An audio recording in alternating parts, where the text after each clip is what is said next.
अपन 8 विधायक के राजनांदगांव बंद करने का दोषी कौन?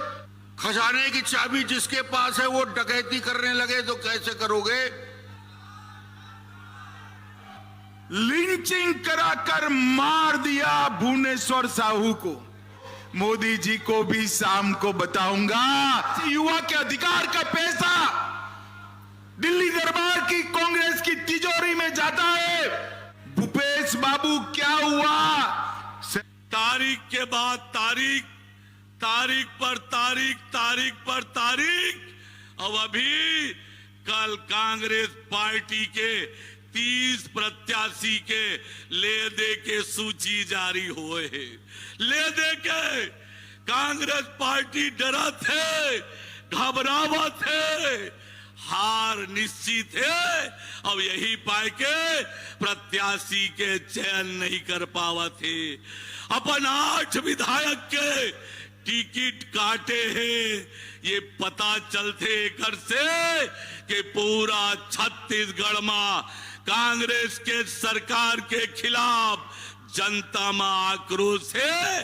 काबर के 4.25 साल में केवल छत्तीसगढ़ ला दोनों हाथ से लूट के दिल्ली दरबार में पहुंचाए के काम करे।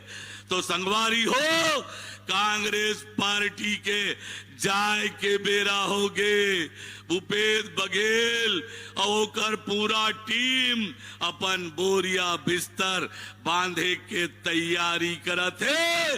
काबर के छत्तीसगढ़ के गांव गांव गली गली में एक नारा गूंजत है कि औ नहीं सहिबो, अरे औ नहीं सहिबो। एक बार फिर मैं आज के ये महती सभा में देश के गृह मंत्री आदरणीय अमित शाह जी के हार्दिक अभिनंदन और स्वागत करता हूं। आपसे निवेदन करता हूं कि अब 1.5 महीना के समय पूरा ताकत लगा के काम करना है और 3 दिसंबर के जब मतगणना के परिणाम आए तो झरझर झरझर कमल के फूल खिले। अब के बार आप सब ले आग्रह करत हुए कि अपन प्रत्याशी मनला पूरा ताकत से जिताओ। आप सबके बहुत धन्यवाद। जय जोहार, जय छत्तीसगढ़। अब मैं हमारे राजनांदगांव के लोकप्रिय उम्मीदवार और पूर्व मुख्यमंत्री वर्तमान राजनांदगांव विधायक आदरणीय डॉक्टर रमन सिंह जी से निवेदन करूं कि अपन विचार यहां पर रखें। जोरदार ताली बजा करके स्वागत करेंगे।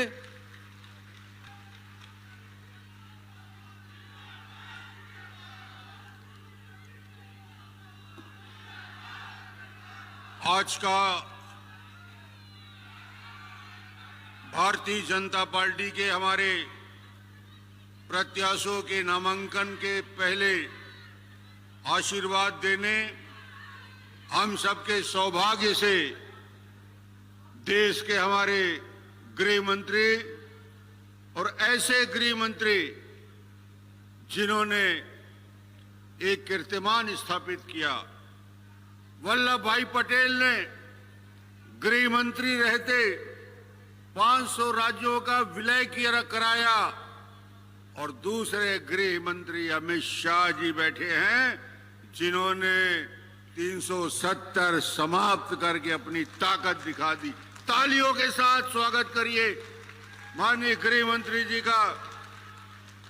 आज नवरात्रि का पावन अवसर, एक बार माता की जयकारा। भारत माता की, भारत माता की, बमलेश्वरी माता की, बमलेश्वरी माता की, शीतला माता की, शीतला माता की।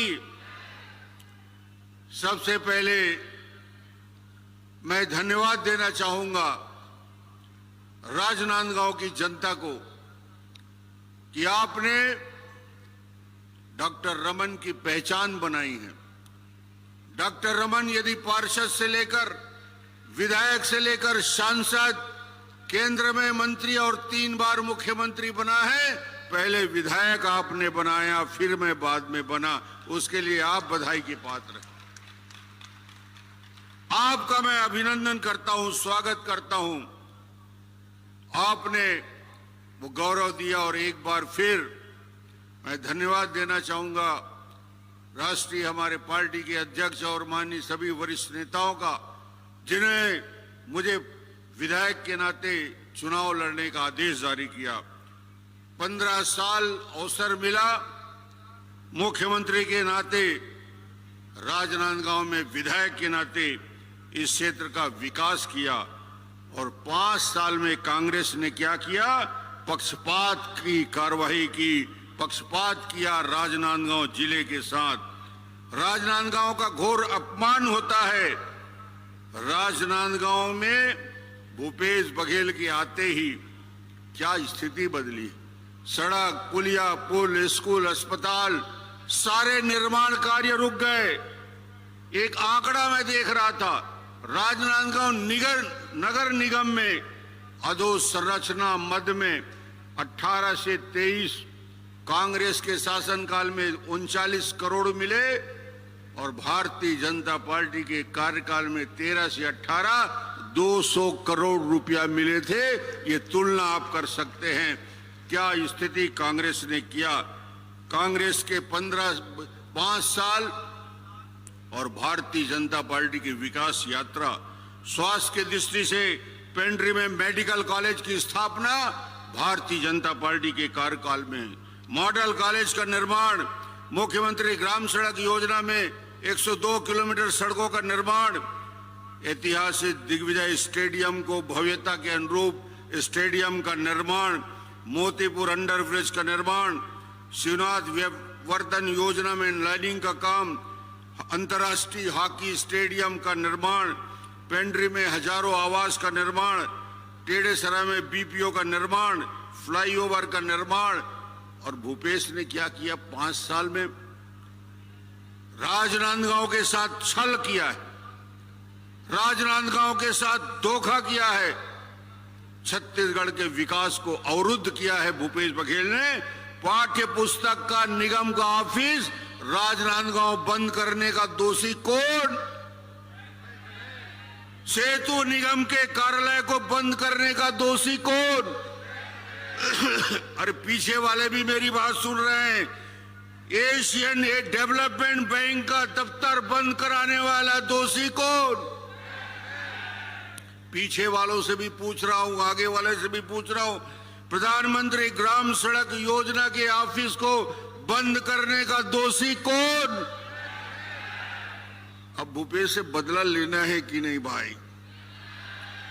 बदला लेना है। ये बार कांग्रेस ला पूरा छत्तीसगढ़ और राजनांदगांव में पूरा साफ करना है। तय है तो दोनों हाथ उठा के ताली बजाइए। गरीबों को 1 रुपया किलो चावल देने की योजना 15 साल में हमने शुरू की। 16% ब्याज दर को बिना ब्याज के सहकारी बैंक से कर्ज देने की योजना हमने शुरू की। 38,000 प्राथमिक मिडिल हाई स्कूल का निर्माण हमने कराया।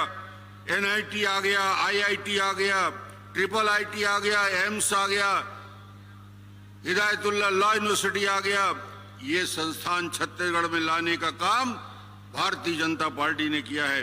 1,20,000 शिक्षा कर्मी की नियुक्ति, 10,000 PSC में छात्रों की नियुक्ति, 70,000 पुलिस कर्मियों की नियुक्ति भारतीय जनता पार्टी के शासनकाल में हुआ है। और भूपेश के 5 साल में भूपेश एक ही बात न बोलते, बार बार बोलते, छत्तीसगढ़ के 4 चिन्हारी, नरवा, गरवा, घुरवा, बारी। मगर अब जनता जान गई है, जनता कहने लगी है कांग्रेस के 4 चिन्हारी चोरी, बेईमानी, भ्रष्टाचार और लबारी, इसके सिवाय कुछ नहीं। क्या हुआ जन घोषणा पत्र का? क्या हुआ शराबबंदी के वादा का? क्या हुआ 10 लाख नवयुवकों को बेरोजगारी भत्ता देने का, 2 लाख कर्मचारियों को स्थायी करने का, 2 साल के बोनस को देने का, वृद्धावस्था, विकलांग पेंशन, निराश्रित पेंशन को देने का? इन सारे कामों को छोड़कर आज हालत ये है।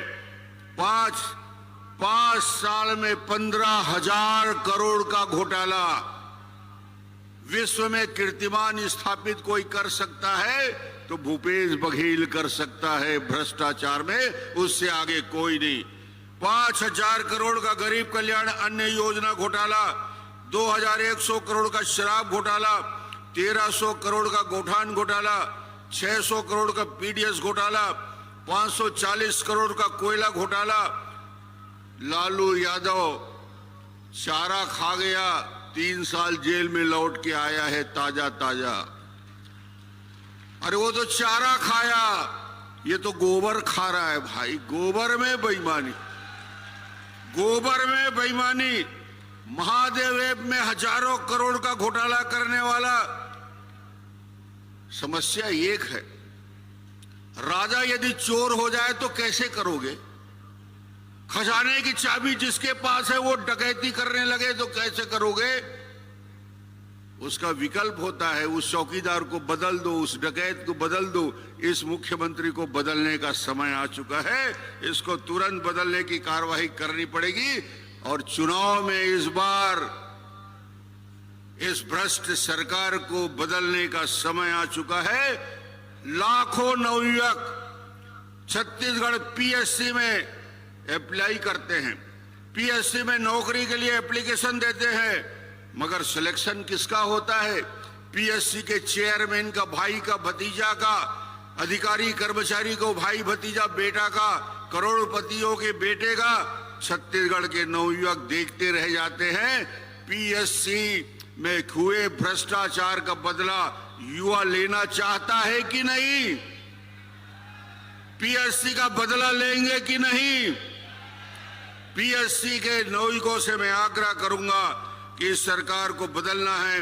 वो सरकार जो कवर्धा में तिरंगा ध्वज को बूट के तले रौंदता है, वो सरकार जो बीरनपुर में बिनेश्वर साहू की हत्या लव जिहाद के लिए करता है, वो सरकार के लोग जो भिलाई में हिंदुस्तान जिंदाबाद कहने पर चाकू मार दिया जाता है। अध्यक्ष जी बोल रहे थे, अब नहीं सही बोल, अरे अब नहीं सही बोल, दोनों हाथ उठा के अब नहीं सही बोल, अब नहीं सही बोल। तो भारतीय जनता पार्टी के मेरे सारे प्रत्याशी मेरे साथ आज हैं।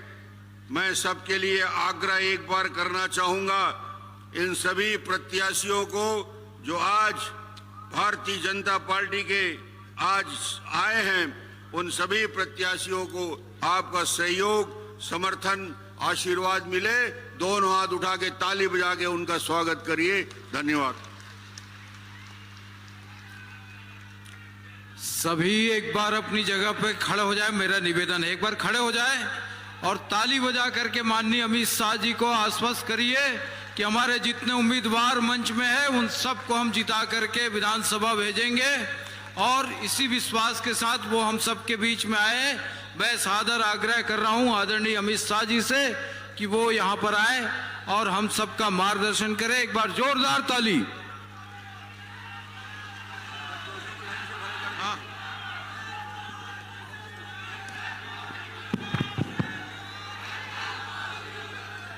मेरे साथ जोर से बोलिए, भारत माता की। क्यों भाई, सरकार बदलनी है नहीं बदलनी है? ऐसी आवाज नहीं चलती। दोनों हाथ उठाइए, विजय के संकल्प की मुट्ठी बींचिए और प्रचंड आवाज से बोलिए, भारत माता की।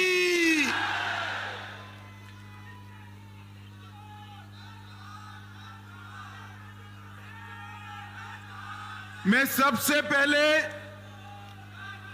हमारे सभी प्रत्याशियों का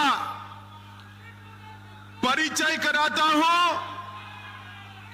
आप सभी लोग नारा लगाकर हमारे प्रत्याशियों का स्वागत करेंगे। राजनांदगांव से हमारे पूर्व मुख्यमंत्री डॉक्टर रमन सिंह जी इस बार विजयी होकर आने वाले हैं। डोंगरगांव से श्री भरत वर्मा, भरत जी अभिवादन करिए। डोंगरगढ़ से श्री विनोद खांडेकर जी, ताली बजाओ विनोद जी के लिए। खुजी से बहन गीता साहू, ताली बजाइए गीता जी के लिए। अरे महिलाओं जरा जोर से ताली बजाओ। खैरागढ़ से श्री विक्रांत सिंह जी, मानपुर से श्री संजय शाह जी। संजीव भाई हाथ ऊपर करो। और अंतिम परिचय मैं कराना चाहता हूं, ये भूपेश बघेल सरकार ने तुष्टीकरण के लिए, वोट बैंक की राजनीति के लिए छत्तीसगढ़ के बेटे भुवनेश्वर को लिंचिंग कराकर मार दिया। भुवनेश्वर साहू को भारतीय जनता पार्टी ने तय किया है कि हम भुवनेश्वर साहू के हत्यारों को उनके अंजाम तक पहुंचाएंगे और इसके प्रतीक के रूप में उनके पिताजी श्री ईश्वर साहू को हमने चुनाव के मैदान में उतारा।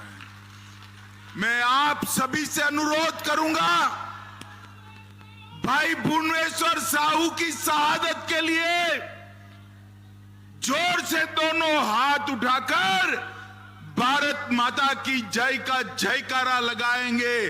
बोले भारत माता की, भारत माता की, वंदे वंदे वंदे। मित्रों, आज राजनांदगांव में हमारे सारे प्रत्याशियों के नामांकन की रैली में एक विशाल जनसमूह मेरे सामने है। आपका उत्साह देखकर मैं स्पष्टता से आज भरोसा लेकर जा रहा हूं। मोदी जी को भी शाम को बताऊंगा कि 3 दिसंबर में कमल खिलने वाला है, कमल खिलने वाला। इस मंच पर उपस्थित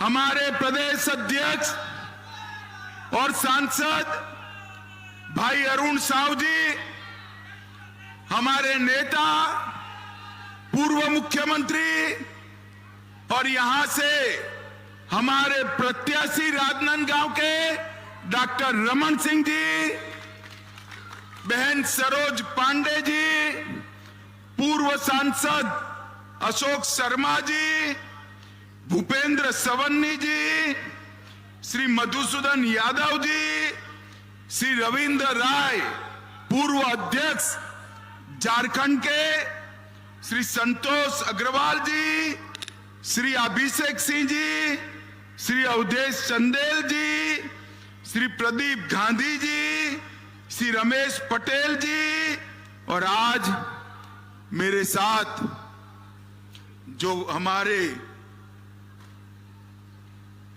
सातों सात प्रत्याशी उपस्थित है, जिनको आपको विधायक बनाकर भेजना है, वो सभी प्रत्याशियों को मैं हृदय से, मेरी ओर से और करोड़ों भाजपा के कार्यकर्ताओं की ओर से बहुत बहुत शुभकामनाएं देना चाहता हूं। माताओं, भाइयों, बहनों, डॉक्टर रमन सिंह जी ने ठीक से बात रखा है, मुझे ज्यादा कहने की जरूरत नहीं है।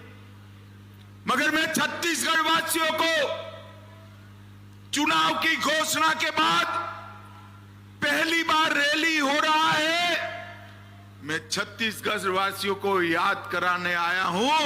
ये छत्तीसगढ़ को हमारे प्रिय प्रधानमंत्री अटल बिहारी वाजपेयी जी ने बनाने का काम किया।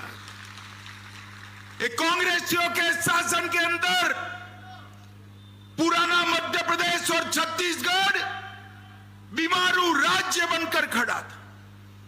छत्तीसगढ़ को अटल जी ने बनाया और जब हमारी सरकार बनी, डॉक्टर रमन सिंह इसके मुख्यमंत्री बने, 15 साल में ये बीमारू राज्य को विकसित राज्य बनाने का काम डॉक्टर रमन सिंह जी ने किया।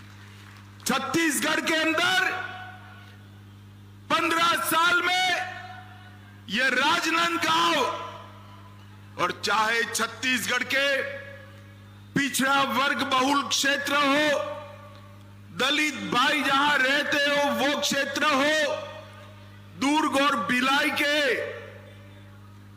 कॉस्मोपॉलिटन इलाके हो, या जहां मेरे आदिवासी भाई बहन रहते वो क्षेत्र हो, हर क्षेत्र को संपूर्ण विकसित करने का काम भारतीय जनता पार्टी की सरकार ने किया। यहां की छत्तीसगढ़ी भाषा को राज्य की भाषा का दर्जा देने का काम भारतीय जनता पार्टी ने किया। किसानों को 14% ब्याज से मुक्त कराने का काम, जोर से ताली बजाइएगा, हमारी रमन सिंह सरकार ने किया। मित्रों, सबसे पीडीएस की व्यवस्था सबसे अच्छी देश भर में कहीं पर लागू हुई तो मेरे और आपके इस छत्तीसगढ़ में हुई, और रमन सिंह को चावल वाला बाबा कहकर पुकारा गया। ट्राइबल, ओबीसी और दलित को अपने अधिकार देने का काम किया, और छत्तीसगढ़ को हमने विकसित राज्य बनाने के लिए ढेर सारे कदम उठाए। और मैं पूछने आया हूं, भैया भूपेश जी, 5 साल में आपने क्या किया, इसका जरा हिसाब किताब दीजिए। मुझे मालूम है हिसाब देने का आपका स्वभाव नहीं है, आप विकास का हिसाब किताब नहीं करते हो। बेचारे ताम्रध्वज साहू और राजा साहब से हिसाब किताब करने में पड़े हो, आप विकास का हिसाब नहीं कर सकते हो। मित्रों, आने वाला चुनाव एक सरकार बनाने का चुनाव नहीं, आने वाला चुनाव विधायक चुनने का चुनाव नहीं है। आने वाला चुनाव मोदी जी के नेतृत्व में स्वर्णिम भविष्य वाले छत्तीसगढ़ बनाने का चुनाव है। हर छत्तीसगढ़िया ने एक एक वोट मोदी जी के नेतृत्व में स्वर्णिम छत्तीसगढ़ बनाने के लिए देना है। छत्तीसगढ़ हमारे 15 साल के शासन में खाद्य और पोषण सुरक्षा देने वाला भारत का सबसे पहला राज्य बना, कौशल विकास उसका अधिकार देने वाला सबसे पहला राज्य बना। 150 दिन तक, जोर से ताली बजाइएगा, 150 दिन तक रोजगारी देने वाला सबसे पहला राज्य बना। महिला मजदूरों को मातृत्व अवकाश देने वाला पहला राज्य बना, और माताओं बहनों को पंचायत चुनाव में 50% आरक्षण देने वाला पहला राज्य भी ये बना। इन्होंने छत्तीसगढ़ को कांग्रेस ने बीमारू राज्य बनाकर छोड़ा था। हमने इसको एजुकेशन हब बनाया, पावर हब बनाया, सीमेंट हब बनाया, इस्पात हब बनाया, और हेल्थ केयर का भी एक बहुत बड़ा सेंटर बनाने का काम किया। NEET, NIT, IIT, IIIT, IIM, AIIMS और लाइवलीहुड कॉलेज देश में सबसे पहले बनाने का काम भारतीय जनता पार्टी ने किया। और मित्रों, भूपेश जी ने क्या कहा किया, 5 साल से 30% भूपेश कक्का सरकार चलाने का काम ये भूपेश जी ने किया। मित्रों, भूपेश बघेल ने छत्तीसगढ़ को कांग्रेस के दरबार का एटीएम बनाकर रखा है, एटीएम बनाकर रखा है। छत्तीसगढ़ के मेरे आदिवासी युवा के अधिकार का पैसा दिल्ली दरबार की कांग्रेस की तिजोरी में जाता है।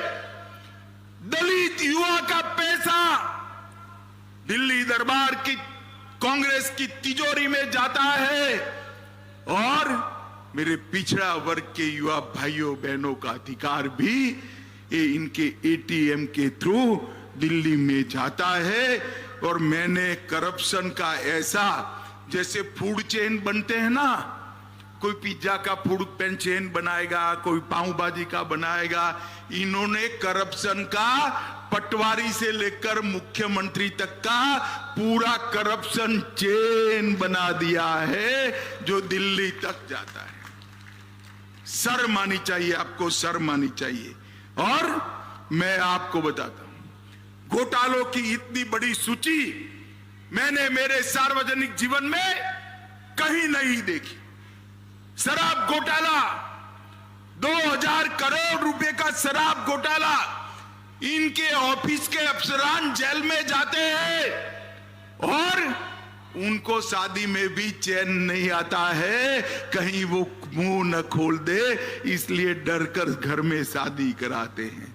कोयला परिवहन घोटाला 550 करोड़ का किया। प्रधानमंत्री गरीब अन्न योजना में 5000 करोड़ का घोटाला किया। गोठान घोटाला 1300 करोड़ से ज्यादा रुपयों का घोटाला किया। 600 करोड़ का उन्होंने पीडीएस घोटाला फिर से किया। महादेव ऐप का 5000 करोड़ का घोटाला करने का काम इस भूपेश बघेल सरकार ने किया। ये उन्होंने तो बच्चों की नौकरियों को भी नहीं छोड़ा। पब्लिक सर्विस कमीशन का घोटाला कर कर बच्चों की नौकरियों में भी कटकी लेने का काम किया है। मित्रों, ये भूपेश बघेल सरकार कटकी और बटकी की सरकार है। हमें यहां विकास करने वाली सरकार चाहिए, मोदी जी के नेतृत्व में आगे ले जाने वाली सरकार चाहिए। ढेर सारे वादे किए, प्रत्येक महिला को महतारी सम्मान योजना देना था। भूपेश बाबू क्या हुआ? मुफ्त 4 गैस के सिलेंडर देने थे। भूपेश बाबू क्या हुआ? 50,000 अतिरिक्त शिक्षक भरने थे। भूपेश बाबू क्या हुआ? शहरी क्षेत्रों में संपत्ति कर 50% कम करने का वादा किया था। क्या हुआ? राज्य में पूर्ण शराबबंदी लागू करने वाले थे। भूपेश बाबू आपने क्या किया? बिजली का बिल आधा करने वाले थे। भूपेश बाबू आपने क्या किया?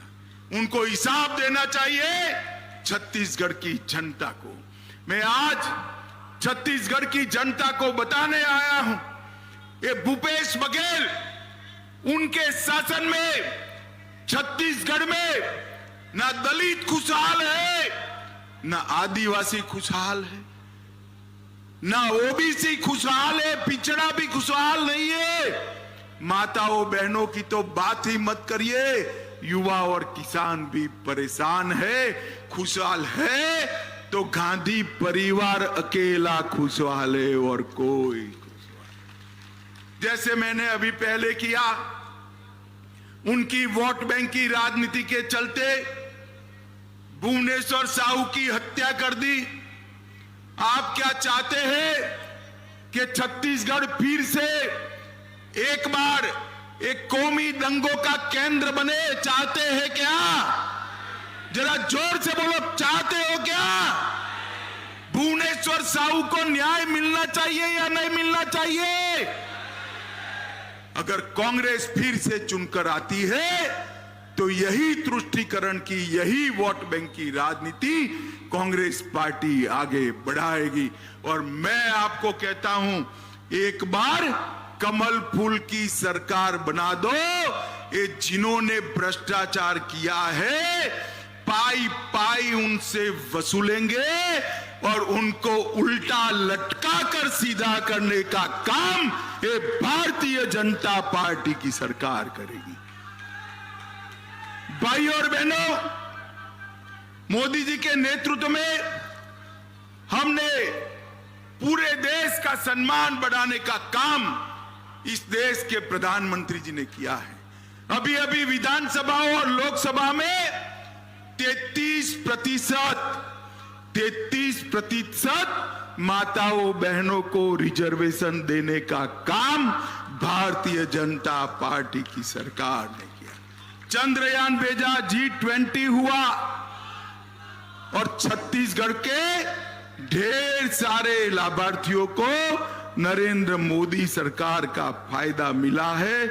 मित्रों, मैं आपको बताना चाहता हूं कि राजनांदगांव में मेडिकल कॉलेज 370 करोड़ रुपए का, 330 करोड़ के फ्लाईओवर, 48 करोड़ के शिवनाथ व्यय प्रवर्तन योजना नहर, 18 करोड़ से पेंड्री में निवास स्थानों, 15 करोड़ रुपयों से मातृ शक्ति के लिए अस्पताल, 13 करोड़ रुपए एजुकेशन के लिए और 10 करोड़ रुपया मॉडल कॉलेज और वंदे भारत ट्रेन का सौगात भी नरेंद्र मोदी सरकार ने किया है।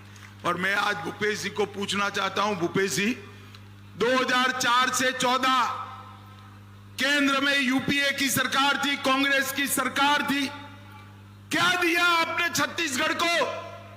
हिसाब लेकर आइए माताओं, भाइयों, बहनों। 2004 से 14 में केवल 77,000 करोड़ रुपया छत्तीसगढ़ को 10 साल के अंदर दिया। कितना दिया? जरा जोर से बोले, कितना? 77,000 करोड़। कितना? और मोदी जी ने 2014 से 23 उनके 10 साल बनाम हमारे 9 साल 77,000 करोड़ की जगह पे 3,01,000 करोड़ रुपया छत्तीसगढ़ को भेजने का काम किया। हमने नक्सलवाद पर नकेल कसी, 38 लाख किसानों को हर साल 6,000 रुपया दिया, 24 लाख घरों में पीने का पानी पहुंचाया, 2 करोड़ गरीब छत्तीसगढ़ वासियों को 5 लाख तक का पूरा स्वास्थ्य का खर्चा नरेंद्र मोदी सरकार ने उठाया। 38 लाख माताओं के घर में शौचालय का निर्माण किया, लगभग 6 लाख माताओं को गैस का सिलेंडर दिया और लगभग 11 लाख लोगों को घर का भेंट देने का काम हमारे नरेंद्र मोदी जी ने किया है। मित्रों, नरेंद्र मोदी जी, मैं आज यही कहने आया हूं कि इन्होंने दिए हुए 315 वादे तो पूरे नहीं किए, चरण पादुका भी छीन ली, साड़ी वितरण योजना भी बंद कर दी। खैर 325 वादे से तो मुकर गए, पर उन्होंने यहां एटीएम लगाकर छत्तीसगढ़ की जनता का पैसा दिल्ली के दरबार में कांग्रेस कार्यालय में पहुंचाने का काम किया है। मुझे बताओ माताओं, भाइयों, बहनों, जिन्होंने छत्तीसगढ़ के भविष्य को इस तरह से बर्बाद किया है, वो भूपेश बघेल को फिर से मौका दे सकते हैं क्या? जोर से बोलिए, दे सकते हैं क्या? जिस तरह से भुवनेश्वर साहू को रौंद कर मार डाला, वो सरकार को रिपीट कर सकते हैं क्या? जोर से बोलिए, कर सकते हैं क्या? राजनांदगांव की चारों सीटें मोदी जी की झोली में डालेंगे क्या? जोर से बोले, ऐसे नहीं, मोदी जी तक आवाज जानी चाहिए। डालेंगे क्या? चारों प्रत्याशियों को प्रचंड बहुमत से जिताएंगे। यहां हमारे 7 प्रत्याशी है, 7 को प्रचंड बहुमत से जिताएंगे। भाजपा सरकार बनाएंगे।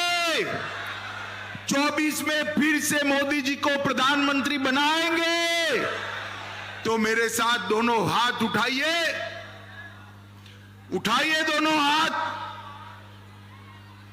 विजय के संकल्प का मुट्ठी बींचिए और प्रचंड आवाज से बोलिए, भारत माता की, भारत माता की, वंदे वंदे वंदे। फिर से एक बार 7 प्रत्याशियों के लिए जोर से ताली बजाइए। ये 7 को बहुत बहुत शुभकामनाएं और बहुमत से जीत कर आए, ऐसी मेरी शुभकामनाएं।